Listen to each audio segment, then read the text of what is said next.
Hey guys, Matt. And Mike. I don't know what to do with my hands right now. Mike hasn't been in a video in a while because we were doing all the not fun work. Yeah, so. all the crappy stuff's done. It's all nice and shiny, so it's time for me to make my reappearance. Yeah, he likes to do the, we're like putting chrome parts on. He like disappears like, hey, you need some help? Click. Great. So we got the body back today from Upholstery. It even smells like a brand new interior. Yeah, it's amazing. A local guy actually watches our videos, J E Somic. He has a upholstery shop that's been open for a very long time, and he's been doing upholstery, and he does a lot of killer work on all types of cars. But he contacted us and asked if I needed somebody to do the upholstery, and of course we did. And that's when things started spiraling out of control. Right about when he contacted us, the paint was getting crazy. Oh, just then? Yeah. Just then, okay. So the interior was getting equally as crazy. So it started out, we're like, oh, we're just gonna do a simple little bench seat. Want to just do some pleats.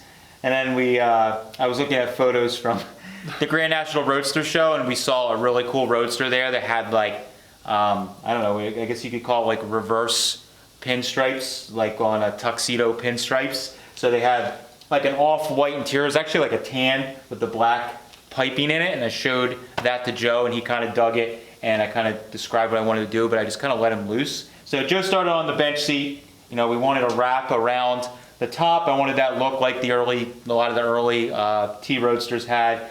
And so that was it. We were just gonna do the seat, door cards, done. Maybe kick panels. So once Joe started getting into it, I'm like, hey, could you do some floor mats maybe? That would be kind of cool. And then once he started getting into more, I'm like, hey, could you do the whole floor and carpet? Hey, could you upholster the inside of the firewall? And now we spiraled out of control, but it looks freaking amazing. It's awesome. It's crazy of what we started with to this. Yeah, like it's mind-blowing. Yeah, just thinking of like the structure that's underneath of this, and like how we were just like holding it together with clamps, and now there's like a legit seat, which is really cool. One nice thing that he did is when we built the whole seat area, it was kind of something we did last minute.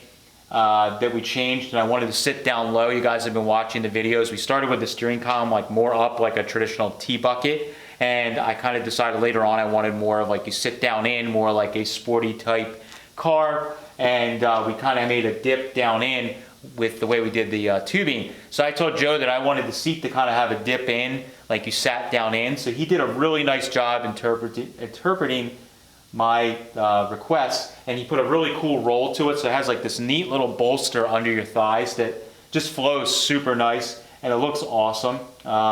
It's a nice flow between sitting nice and low, but also has that like cool like indoor show car look, which is what this is turned into, if you guys haven't noticed. So Joe went around and did all this stuff. He even made cool little door checks for it, where he actually upholstered little fabric, I don't even know if I call it canvas, but little fabric door checks.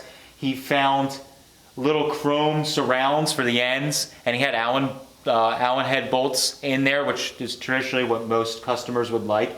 And I came in and I'm like, could you put flathead screws? That they're not common to have Allen heads, and I think that's when he knew it was totally out of control. So he was cool, put in some stainless flathead bolts, got them all clocked perfectly, which we noticed, which is awesome. Yeah. And the interior, the doors, open and shut quite nicely, and door cards are freaking awesome. So Joe actually decided to add this right at the end.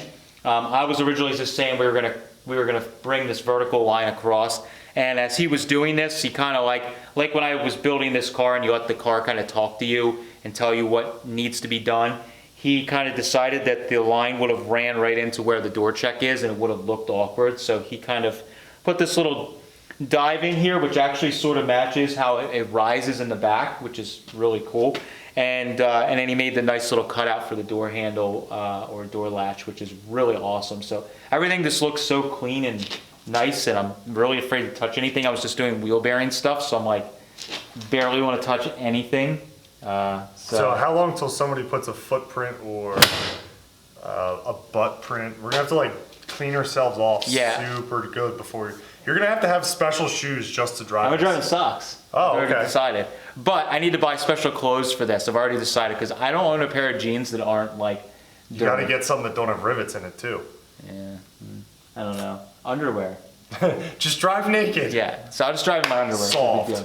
Easy. But Joe knocked it out of the park. The interior, the carpet even, I was like kind of telling him, I'm like, I want that old school, like real tight pile carpet that you would see in the early like show cars. Like there's definitely a difference in the carpet even. Like I'm super crazy like that. When I look at the little books, I'm looking at the carpet and the grainy photos you're trying to see. But like if you've ever seen any of the like historic hot rods, we're lucky enough to have Three Dog Garage, which is like 4 blocks from my house. So I can go over there and actually check some of the cars out. Some of those like Survivor hot rods, you will see the carpet that they have is this tight pile carpet with the piping or the binding that's around it. And Joe knocked it out of the park. He found the carpet that's that tight pile that looks just perfect. So this car is turning into like, it looks like we restored like a early 50s show rod is what it's kind of turning into.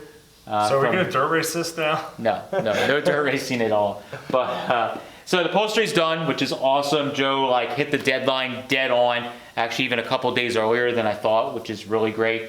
The engine is like this close to getting done. We had a couple little just snafus with some of the cam that I put in was really crazy and it required more machine work, et cetera, et cetera. But the engine is like this close. So we have what, a week?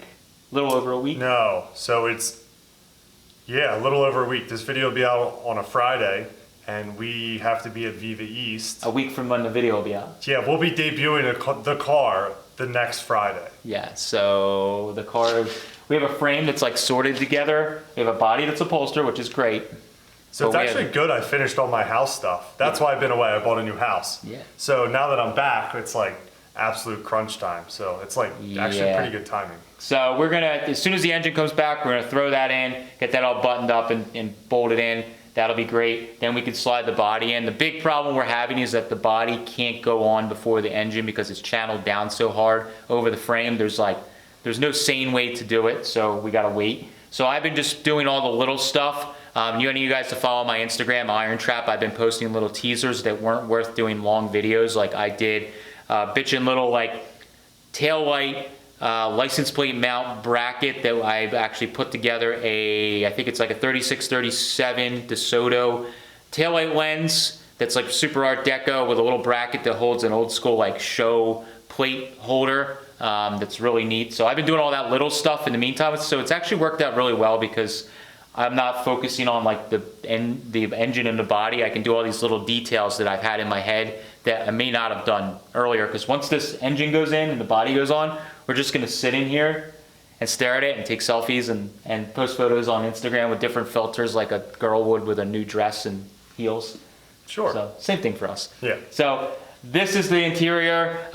Any of you guys that are following along and might have missed it, we're doing the Viva East show in Massachusetts. It's July 12th? Yeah. Second weekend in July. I always forget the date. So like next weekend? Yes. It's going to be in Massachusetts. We'll have the flyer right there you guys can see.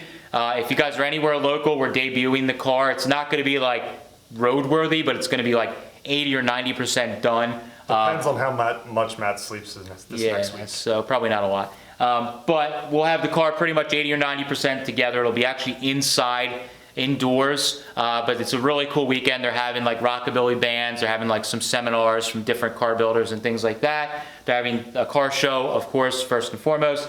We'll be displaying indoors, and there'll also be a big outdoor show as well. So make sure you guys come out. We'll have a table set up. We'll be there like Thursday night. We'll definitely be there Friday and Saturday, like all day. So if you guys can make it either of those days, definitely stop in and see us. Come say hello. Come see the free tea. Little shirts, stickers, that kind of stuff. Whatever. Yeah, just come give us a high five and let us know what you think of the free tea. But don't put any fingerprints on the white interior. Yeah, please. stay away.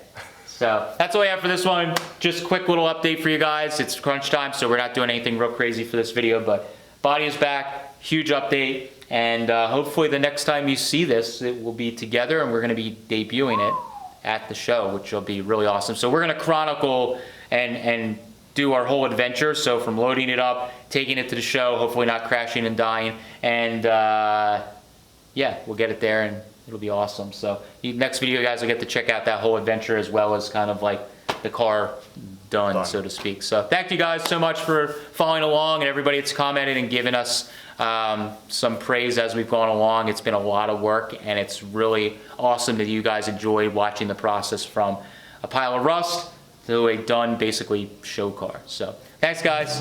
Catch you later.